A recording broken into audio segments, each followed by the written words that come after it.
There's a tab and backing track available for this lesson. Those are available for individual purchase or for Tier 2 and 3 supporters. You can get those by clicking the card or the link in the description for our Patreon site. Alright, let's look at this lesson. And what we're going to do, I'm going to show you some points that I was thinking about that you might work on that will help you be more musical, and when you're trying to express yourself or playing with a band or with a group, or if you're doing recording, anything that you're doing, these are little hints or little things that you might work on. And there's no set order or anything like that. It's just kind of some ideas I had while I was working on this lesson. Now I'll play the first phrase and then I'll show you what I'm talking about. The first one went like this.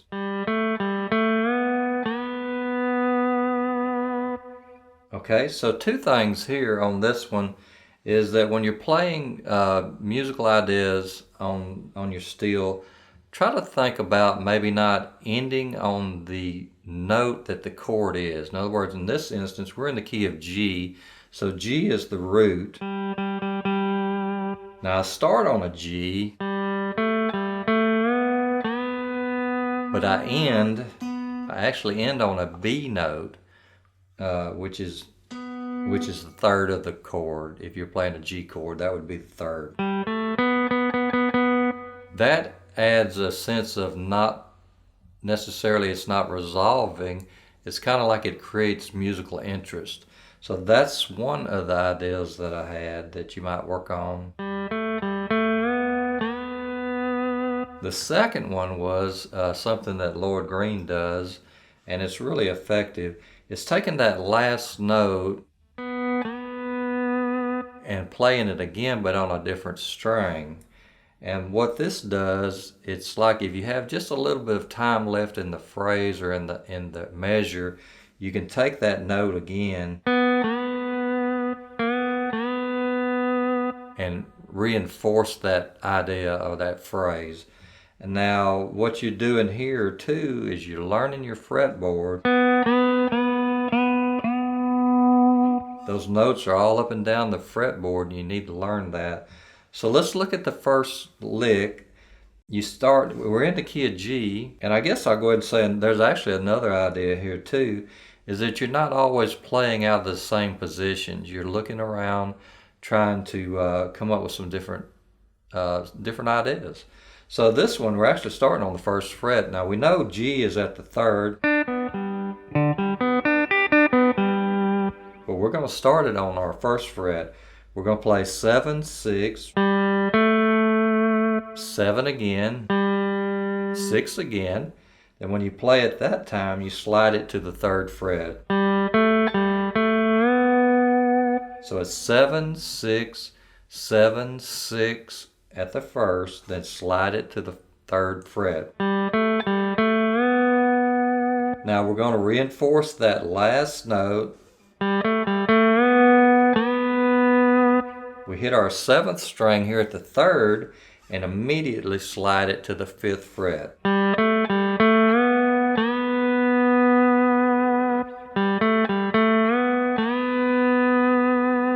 Okay, so the ideas here with this lick is you're not starting at the 3rd fret, you're not starting out of a G position that you might normally play. We're actually using slides too. And then we're doing adding where we're not ending on a G. We're actually ending on a B note. So we're not ending on that root. So we're adding musical interest there. And then we're actually extending that phrase, reinforcing that phrase by playing it again. Like that. And these are actually, like, I call them slurs. You're just really quickly getting to that note.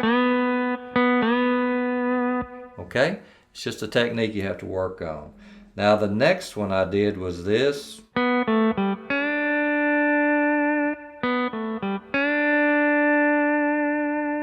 Now that one, again, we're not starting on the root, we're starting on the 3rd.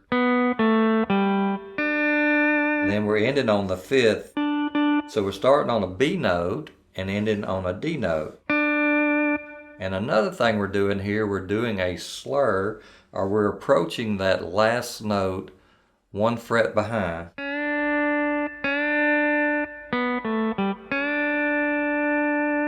That adds, gives it a little more life, more like a voice.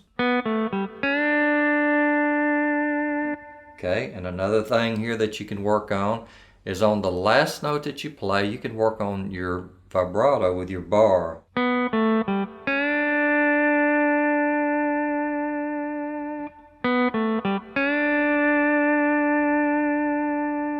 Like that. That's another technique. Now this one's at the 3rd fret. You play 6, 7, 8. So you're going right down the scale. You play your 5th string at the 2nd fret and immediately move it to the 3rd.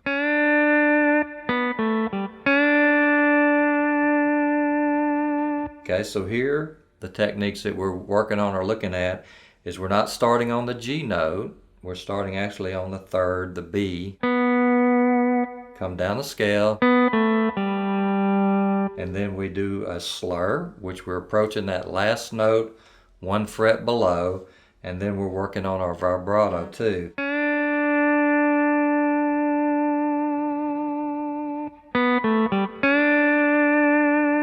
Okay, another thing we're looking at in this lesson, we're taking really simple phrases, because when you're playing, it depends on the situation.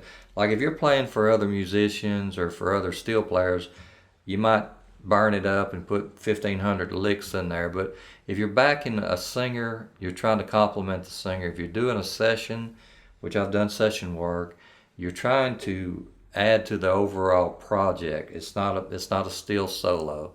So make the phrases real simple. So that's the second one. The next one was this.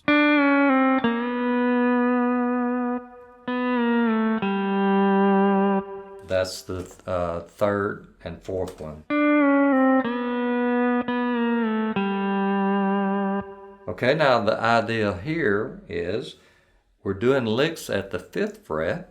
Again, we're not at our normal 3rd fret position, and we're doing chromatic. And what I mean by that is I'm starting on a D note, which is the 5th, and I'm walking.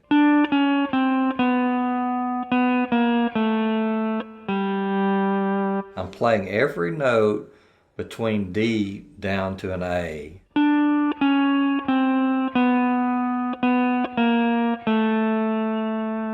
And then I end on the G note.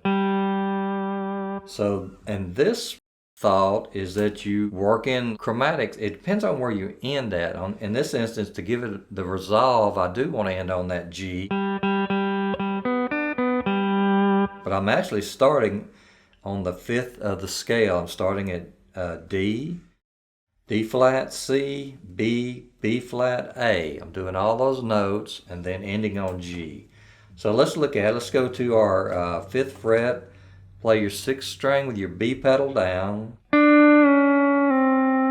Slide it back 1 fret, then release the B pedal. So 5th fret, 4th fret, release the B pedal. And then I pick my 7th string here and immediately slide it to the 5th. Again, we're doing the little slur that we talked about. So now I'm simply going to go chromatically down. I'm still going down. I'm playing my 7th string at the 5th, slide it to the 4th, slide it down to the 3rd. So now we've got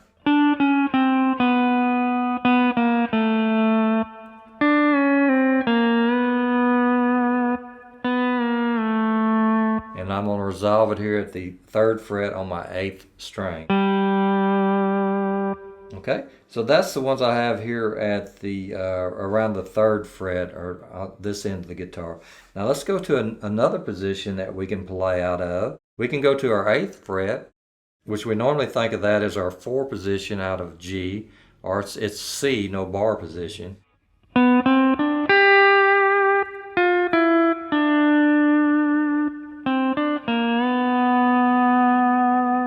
And that's the licks I played here at this close in this position. So the first one, you play your 8th string at the 7th, at the 8th, then you play your 7th string here at the 8th, and you play your 5th string. Okay, again, you may not think of playing here at the 8th fret for our G, but it gives you got some good licks here. So that's the second phrase is simply B pedal down, play your 6th string, no pedal, then 7.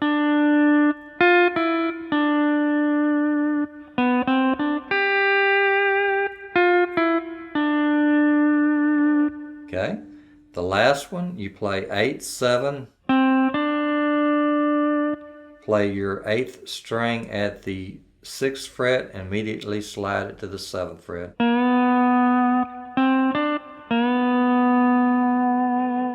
Okay, so that's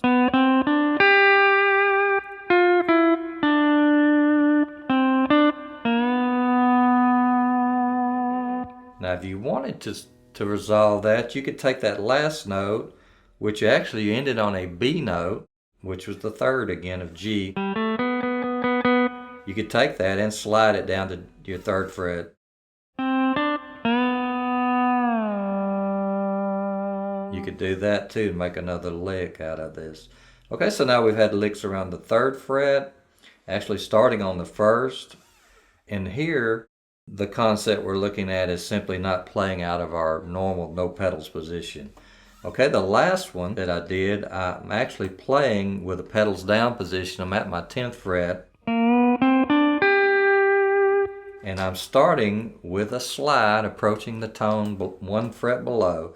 So press your A and B pedals down, play your 10th string at the 9th fret, immediately slide it up, play 9, 8,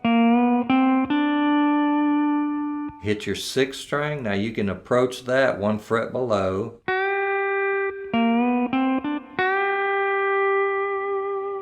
Okay, so again, A and B pedals down, 10th string at the 9th fret, slide up, hit 9, 8, 6.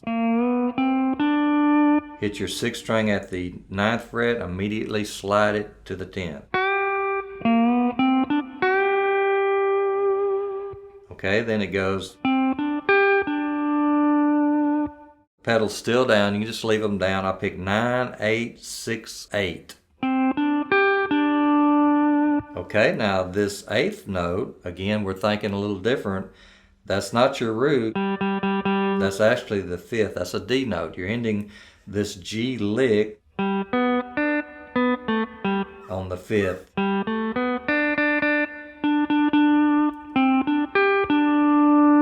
Again, it just adds a musical interest, kind of leaves you like a suspenseful type sound. Also, when you're playing with keyboards, another guitar, they're doing a lot of those notes too. This may be something a little bit outside, so it gives you maybe a little bit different sound with your instrument, makes you come to the forefront a little bit. Okay, so let's recap real quick. We're looking at playing out of different positions.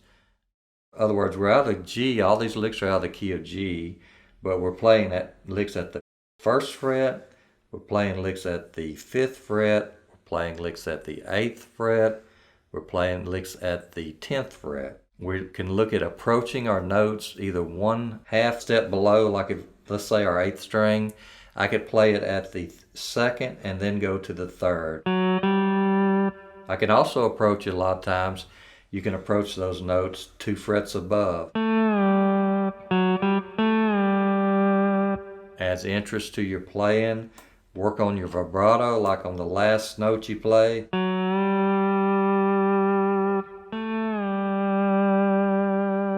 Okay, and then keeping your phrases simple.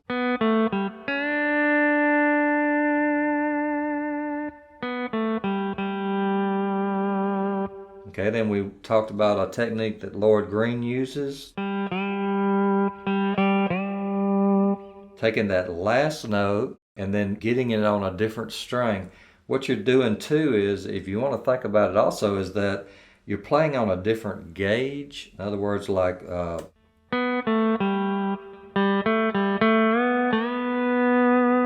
that sixth string is a lighter gauge than that seventh. Even though you're playing the same note, it'll sound a little bit different in the timbre of it. Every one of those is the same note, but each one of them sound a little different. And then the last thing was looking at playing at a different frets, like we said. So I hope this helps you to give you some insight on some techniques that you can work on to improve your playing and make it sound better. So give it a try and let me know what you think. If you enjoyed the lesson, press the like and subscribe buttons.